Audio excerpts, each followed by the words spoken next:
नमस्कार दोस्तों, मैं अंकित डिजिटल शिक्षा पर आप सभी का हार्दिक स्वागत करता हूं। चलिए शुरुआत करते हैं अपने डेली करंट अफेयर के सेशन की। यह सेशन वन लाइनर है और आप सभी के लिए बेहद ही महत्वपूर्ण है, क्योंकि इस सेशन में हम करंट अफेयर के कुछ महत्वपूर्ण चुनिंदा प्रश्न छांट के लाते हैं आपके लिए, और इन प्रश्नों की आपके एग्जाम में आने की बहुत ज़्यादा संभावना है। इसलिए सेशन को पूरा देखिएगा। यदि आपको सेशन पसंद आए तो चैनल को सब्सक्राइब जरूर करें। देखिएगा, सबसे पहला आपसे कहा गया है कि यूएस चैम्बर ऑफ कॉमर्स की नवीनतम अंतरराष्ट्रीय आईपी इंडेक्स कौन सी? तो अंतरराष्ट्रीय आईपी इंडेक्स कहने का तात्पर्य इंटरनेशनल आईपी इंडेक्स की जो रिपोर्ट है उसमें भारत का कौन सा स्थान? आप बताएंगे। भारत का जो स्थान है वो 42वां स्थान है। कौन सा स्थान है? 42वां स्थान है। और यह इंटरनेशनल आईपी इंडेक्स, यह रिपोर्ट कौन जारी करता है? तो आप बताएंगे यूएस चैम्बर ऑफ कॉमर्स यह रिपोर्ट जारी करता है। कौन? यूएस चैम्बर ऑफ कॉमर्स यह रिपोर्ट जारी करता है। इसमें कुल कितने देश हैं? तो इसमें कुल 55 देश हैं, और 55 देशों में भारत का कौन सा स्थान है? तो 42वां स्थान है। तो यूएस चैम्बर ऑफ कॉमर्स की नवीनतम अंतरराष्ट्रीय आईपी इंडेक्स की रिपोर्ट के भारत का स्थान कौन सा है? आप बताएंगे 42वां स्थान है। याद रखिएगा, भारत का इसमें 42वां स्थान है। देखिएगा, यह क्वेश्चन जो नंबर 2 पे बेहद ही महत्वपूर्ण है, क्योंकि यह क्रिप्टो से जुड़ा हुआ है और भारत से जुड़ा हुआ है। साल 2023 में क्रिप्टो को अपनाने के लिए तैयार सबसे बड़े राष्ट्रों की सूची में, याद रखिएगा कि बड़े राष्ट्रों की सूची में, किसमें? तो बड़े राष्ट्रों की सूची में जो भारत का स्थान है वो कौन सा है? वो आप बताएंगे 7वां स्थान है। तो बड़े राष्ट्रों की सूची में भारत का 7वां स्थान है क्रिप्टो को अपनाने में। याद रखिएगा, तो 2023 में क्रिप्टो को अपनाने के लिए तैयार बड़े राष्ट्रों की सूची में भारत का कौन सा स्थान है? तो आप बताएंगे 7वां स्थान है। ठीक है, आइए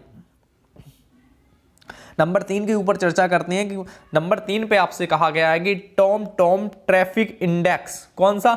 टॉम ट्रैफिक इंडेक्स रिपोर्ट के अनुसार कौन सा भारतीय शहर दुनिया में ड्राइव करने के लिए दूसरा सबसे धीमा शहर है? आप बताएंगे बेंगलुरु है। कौन सा है? तो भारत का बेंगलुरु दुनिया का दूसरा सबसे धीमा शहर है ड्राइव करने के लिए। याद रखिएगा, आपसे क्वेश्चन पूछा जा सकता है, क्योंकि ये जो रिपोर्टें होती हैं इनमें स्थान है, इनसे क्वेश्चन अवश्य बनता है। इसलिए हम कुछ महत्वपूर्ण छांट के लाए हैं, ढूंढ के लाए हैं आपके लिए। और हाँ, इन जो क्लासें आपकी चल रही हैं, आपसे महोत्सव बराबर चर्चा करते हैं। जो महोत्सव होता है, कुछ उद्घाटन और ये जो आपके लिए क्रम, ये भी बहुत महत्वपूर्ण है। कुछ आपके पहले की क्लास में आपने देखा होगा कि हमने पासपोर्ट के ऊपर चर्चा करी थी।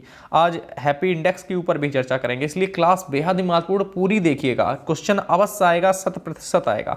तो क्वेश्चन 3 क्या कह रहा है कि टॉम ट्रैफिक इंडेक्स रिपोर्ट के अनुसार कौन सा भारतीय शहर दुनिया में ड्राइव करने के लिए दूसरा सबसे धीमा शहर है? आप बताएंगे भैया धीमा की बात आती है तो नाम आता है बेंगलुरु का। तो बेंगलुरु दुनिया का दूसरा सबसे धीमा शहर है ड्राइव करने के लिए। ठीक है, आइए नंबर 3 देखिए, वर्ल्ड हैप्पीनेस इंडेक्स बेहद ही महत्वपूर्ण है, बेहद ही महत्वपूर्ण है। वर्ल्ड हैप्पीनेस इंडेक्स 2023 में भारत कौन से स्थान पर आया? आप बताएंगे भैया कि वर्ल्ड हैप्पीनेस इंडेक्स में जो भारत का स्थान है 136वां स्थान है। कौन सा स्थान है भारत का? तो 136वां स्थान है भारत का। कौन सा? 136वां स्थान है। तो वर्ल्ड हैप्पीनेस इंडेक्स में भारत का कौन सा स्थान है? आप बताएंगे भारत का 36वां स्थान है। ठीक है, याद रखिएगा।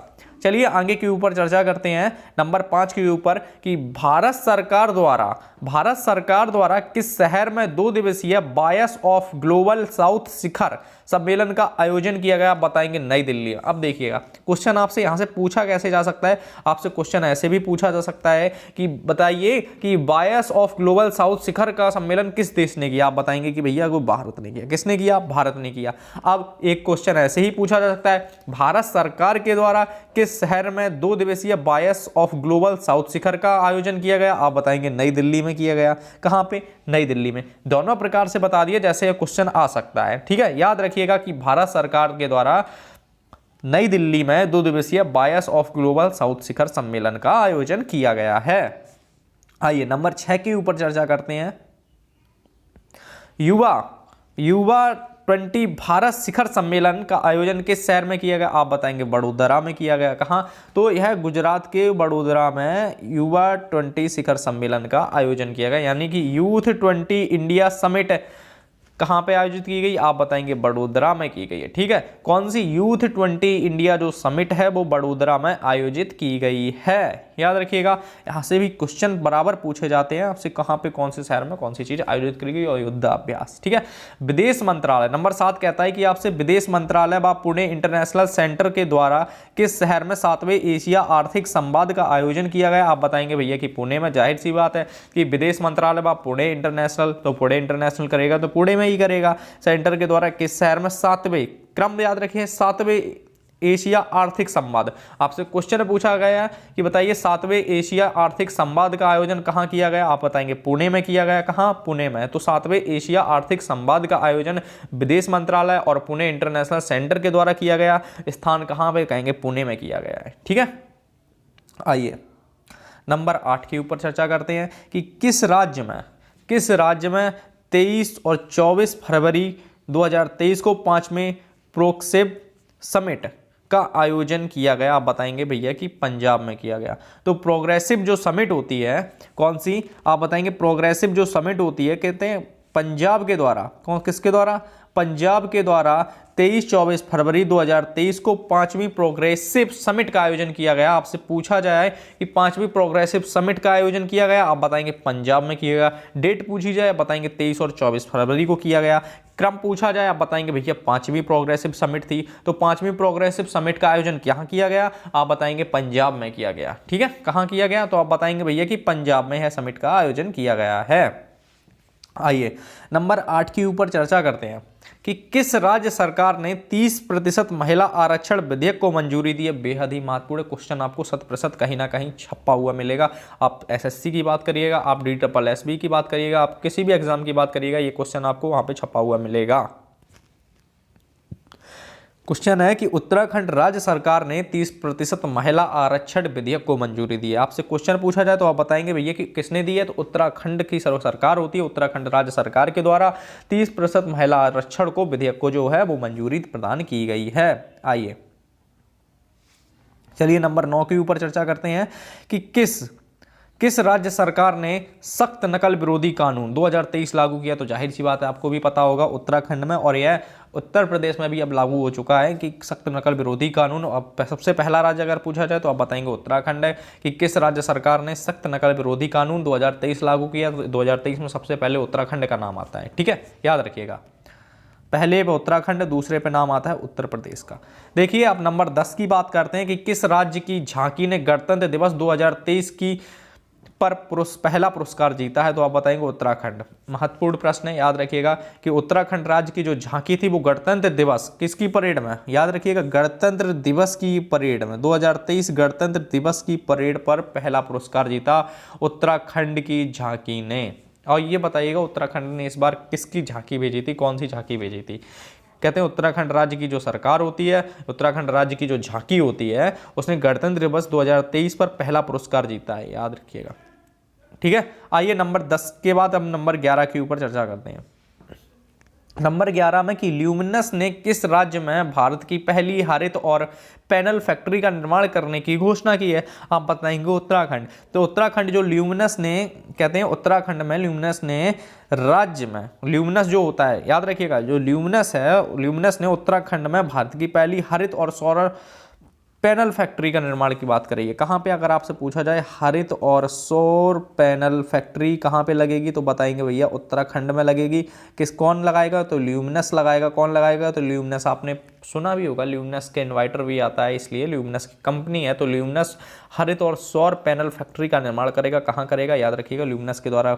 कहाँ, उत्तराखंड में। ठीक है, कहाँ पे, तो उत्तराखंड में। ठीक है, आइए अब क्वेश्चन नंबर 12 की ओर कि किस देश ने स्कूल में पंजाबी भाषा पढ़ाई जाने की घोषणा की है, तो ऑस्ट्रेलिया। बेहद ही महत्वपूर्ण, क्योंकि अब भारत से बाहर की बात, एक विदेशी की बात है। हमने अभी हाल ही में बताया कि भारत जो बॉर्डर गावस्कर ट्रॉफी है, जो उसमें रोहित शर्मा ने 17,000 अपने इंटरनेशनल रन पूरे किए थे, पिछली क्लास में यही था। और आज की क्लास में किस देश ने, तो पंजाबी जो भाषा है, पंजाबी भाषा ऑस्ट्रेलिया के स्कूलों में पढ़ाई जाएगी। ठीक है, आइए किस देश के मिशेल सेंटलिया ने मिरर टाइपिंग को किताब बनाकर गिनीज वर्ल्ड ऑफ रिकॉर्ड बनाया? तो इटली जो देश है, इटली देश की मिशेल सेंटलिया ने मिरर टाइपिंग किताबें बनाकर गिनीज वर्ल्ड ऑफ रिकॉर्ड में एक नाम बना लिया है। नंबर 14, भारत फ्रेंडशिप पाइपलाइन के माध्यम से किस देश को डीजल की आपूर्ति करने जा रहा है? तो बांग्लादेश को। जो फ्रेंडशिप पाइपलाइन है, आपसे पूछा गया कि फ्रेंडशिप पाइपलाइन है किन देशों के मध्य? तो भारत और बांग्लादेश के मध्य। फ्रेंडशिप पाइपलाइन क्या है? तो बताएंगे डीजल की आपूर्ति के लिए शुरू की गई एक पाइपलाइन है, तो फ्रेंडशिप पाइपलाइन भारत और बांग्लादेश के मध्य है। ठीक है, तो आप याद रखिएगा कि भारत और बांग्लादेश के मध्य फ्रेंडशिप पाइपलाइन है और ये डीजल की आपूर्ति के लिए बेहद ही महत्वपूर्ण है। फ्रेंडशिप पाइपलाइन से डीजल की आपूर्ति होती है। भारत किसको देता है इससे डीजल? आप कहेंगे भैया बांग्लादेश को देता है। किसको? तो बांग्लादेश को यह डीजल दिया जाता है। ठीक है, तो किस देश के, कुछ 15 पे है, किस देश के उपराष्ट्रपति राशिद अल मखतूम ने अल मिन्हाद जिले का नाम बदलकर हिंद शहर कर दिया? तो जाहिर सी बात है यूएई है। आजकल यूएई ऐसी चीजें बहुत कर रहा है, याद रखिए यूएई है। जो आपसे मंदिर की बात करते हैं आप यूएई आएगा, आप हर चीज की बात करते हैं यूएई। जो हिंद शहर नाम रखा गया है यूएई में ही रखा गया, बेहद ही महत्वपूर्ण है। देखिए जो आगे आपसे पूछा गया नंबर 16 पे, ये भी आप ध्यान रखिएगा, कहीं ना कहीं आपको मिलेगा जरूर कि Dada Saheb Phalke international film festival award 2023 का दादा साहब फाल्के जो फिल्म पुरस्कार दिया गया 2023 का बेस्ट एक्टर रणबीर कपूर को दिया गया है। बेस्ट एक्टर के लिए किसे? तो बताएंगे भैया कि रणबीर कपूर को बेस्ट एक्टर के लिए अवार्ड दिया गया। तो दादा साहब फाल्के जो पुरस्कार 2023 का बेस्ट एक्टर किसे? आप बताएंगे भैया कि रणबीर कपूर को दिया गया है। ठीक है, चलिए अब क्वेश्चन नंबर 17 की ओर चलते हैं कि किस सांसद को डॉक्टर एपीजे अब्दुल कलाम आजीवन उपलब्धि पुरस्कार से सम्मानित किया गया? आप बताएंगे टीके रंगराजन को। कौन सा? तो टीके रंगराजन को संसद का डॉक्टर एपीजे अब्दुल कलाम आजीवन उपलब्धि पुरस्कार दिया गया है। तो क्वेश्चन अगर पूछा जाए कि बताइए कि संसद का डॉक्टर एपीजे अब्दुल कलाम आजीवन उपलब्धि जो पुरस्कार वो किसे दिया गया? आप बताएंगे टीके रंगराजन को यह पुरस्कार दिया गया है। ठीक है, अब आप ये बताइए कि टीके रंगराजन किस पार्टी से आते हैं? ठीक है, किस पार्टी से आते हैं? कमेंट करके अवश्य जरूर बताइएगा। देखिएगा क्वेश्चन नंबर 18 की वर्ल्ड गवर्नमेंट समिट 2023 का जो आयोजन किया गया वो किस शहर में? तो आप बताएंगे दुबई में किया गया। क्वेश्चन महत्वपूर्ण है, ऐसे क्वेश्चन आपसे जरूर पूछे जाते हैं। आप सीजीएल याद रखिए, जब आप सीजीएल की परीक्षा देते हैं तो ऐसे क्वेश्चन आपसे पूछे जाते हैं कि वर्ल्ड गवर्नमेंट समिट 2023 का आयोजन दुबई में किया गया। किसमें? तो वर्ल्ड गवर्नमेंट समिट का जो आयोजन है 2023 का तो दुबई में किया गया। तो दुबई में वर्ल्ड गवर्नमेंट 2023 का आयोजन किया गया है, याद रखिएगा। ठीक है, तो 19 में बात करी गई है। आज का दूसरा प्रश्न है, सेकंड लास्ट क्वेश्चन है हमारा कि किस भारतीय शहर में दुनिया का पहला रियल टाइम गोल्ड एटीएम लगाया? तो गोल्ड एटीएम की बात करते हैं रियल टाइम का, हैदराबाद में। क्वेश्चन आपसे पूछा जा सकता है कि जो गोल्ड एटीएम है रियल टाइम का वो कहां? तो भारत का पहला है, भारत का पहला real time gold ATM Hyderabad में लगाया गया है। तो भारतीय शहर में दुनिया का पहला real time gold ATM Hyderabad में लगाया गया है। ठीक है, आइए आज के लास्ट क्वेश्चन की ओर चलते हैं। किसे Oxford word of the year 2022 चुना गया? तो आप बताएंगे ग्लोबिन मोड को चुना गया।